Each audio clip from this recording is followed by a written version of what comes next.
What's going on YouTube? Today we are going to be talking about Days Gone. Now, I know this game came out in 2019, so it's been a few years since it was released. But I just had my first chance to play through it, and I have to say, I thoroughly enjoyed this game. It took about 50 hours for me to complete, and that is completing everything, almost everything, at 100% completion. There was a few little um, discoverables that I missed. But I don't usually go out of my way to find everything unless I am really, really into the game and really, dead set on getting those trophies and achievements. So there was a few things that I scrounged around for, but most of that 100% completion, it came from just playing the game and essentially going from place to place, which is kind of nice and kind of refreshing. You didn't really have to grind to get all of those collectibles. The gameplay is a fun mixture of hand to hand combat and gunplay. And the first few hours of the game, you're primarily up close and personal with your attackers. And by the time the game ends, you are just a freaking walking arsenal. I mean, you have guns galore, shotguns, rifles, anything that you can think of, save from an RPG. Maybe that's in there. I don't know. Maybe that's a hidden weapon or something. But you're just an absolute beast when it comes to the end game. And this is a bit of a problem I had with the game. Honestly, the first half of this game, you're down in the muck, you're down in the grime, and everything is really oppressive and really daunting. But by the time you get to the midway point of the game, the plot takes a little bit of a twist is the wrong word, but the plot that unfolds before you kind of lessens some of the tension and the drama. And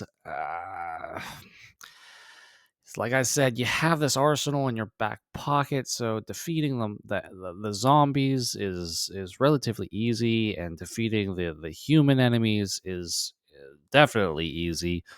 You can see behind me in the video. I'm this is late game, so they list all of the hordes on the map, and I'm just going back and horde hunting essentially. And you can see that I'm just kind of mowing these things down. Like there's not really much of a fight or a problem going on here. And these are some of the larger hordes that are in the game. So like I said, it really takes away a lot of the game when you have this arsenal on you, and you're kind of breezing through things. So I definitely enjoyed the first half of this game a lot more than the second half. I thought the storytelling was a lot better, and that's not to say that the game ends on a bad note or anything. It's still a fun game. And I never got that, okay, where's the ending at itch inside of me. Usually when I get that, that's when I can tell I'm starting to not like the game anymore. That never came. So I always wanted to know what was next during the first half of this game. And then in the second half of the game, I was kind of sort of more focused on, kind of just blowing everything up. And it was at this point that that I knew that I was going to have a relatively pie in the sky type of ending to this story. And I knew I was no longer concerned for the characters that I was playing as, or that were surrounding me. I kind of understood who was going to live, who was going to die. And when you hit that lower region, it's really just kind of a different vibe than the first half of the game. Most of the characters are pretty believable, but almost all of the characters know how to ride a motorcycle, which is kind of weird. Uh, it's like the only people that were able to survive the apocalypse were part of the motorcycle gangs. So it's kind of odd, but uh, the only form of transportation in the game is also a motorcycle. It's not game breaking or anything. It's just a very odd plot point and game decision if you think about it. Um, I know they really wanted to focus on that biker theme, which is fine.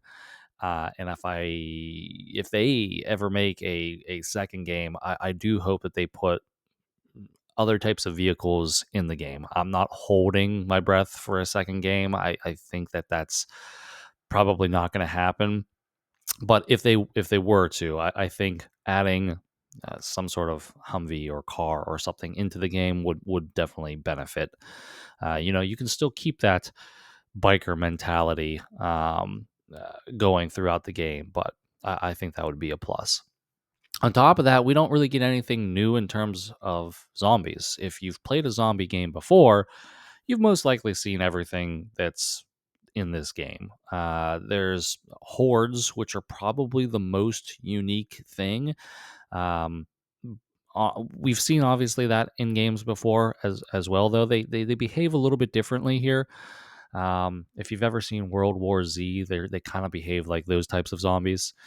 Um, and you have your little nuisance zombies that are running around. You have your tanks, your screamers, etc., etc. It's all been seen before. And the only thing that really isn't in this game is something that spits at you like a ranged zombie, and a zombie that gets up close and personal and detonates itself or something, an explosive zombie.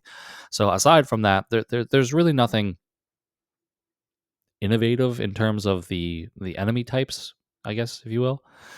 Lastly, the ending is also a little weird. Not that the story is weird. The story all makes sense and is all fine, but before the credits roll, there's a gameplay section where you're going after someone who has just been a thorn in your side the whole game, and uh, it's I don't even know. It's weird. It's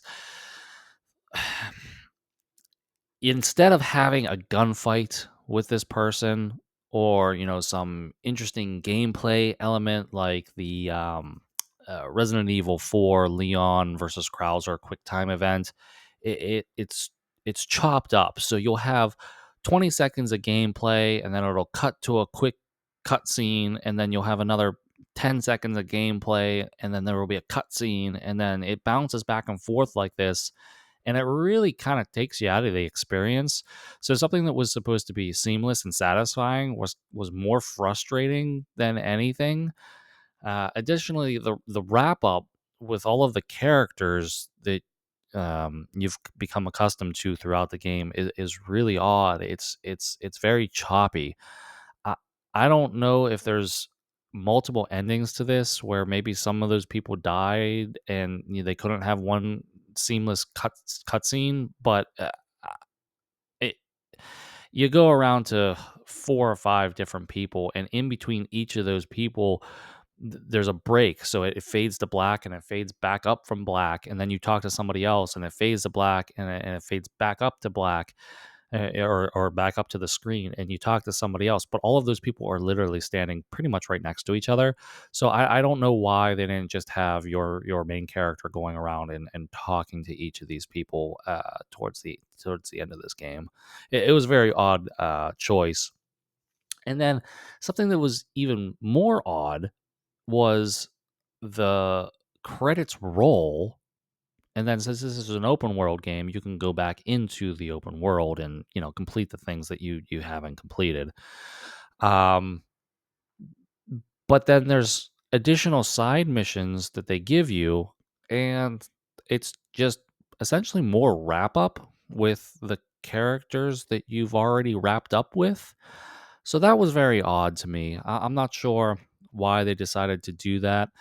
Um, uh, Personally, when the video game rolls its credits, I've kind of washed my hands of it, and inside, I get this feeling like, okay, I'm done.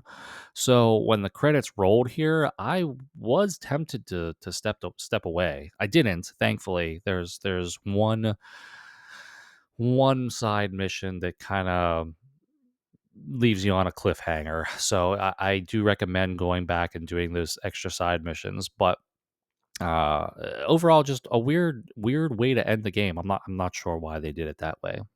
Aside from those quirks, though, this game is a lot of fun. There's good gameplay. The main overarching story is that of a family man trying to find his family in the apocalypse. which is great. And I really enjoyed this storyline. It's one of the better zombie stories that I've seen play out in a while. And like I said, I'm not holding my breath for a second game, but I certainly do have my fingers crossed. I'm going to go ahead and give this game an 8 out of 10. I did enjoy this game. I think if you're trying to play it in 2025, if you've never played it before, definitely go ahead and pick this one up.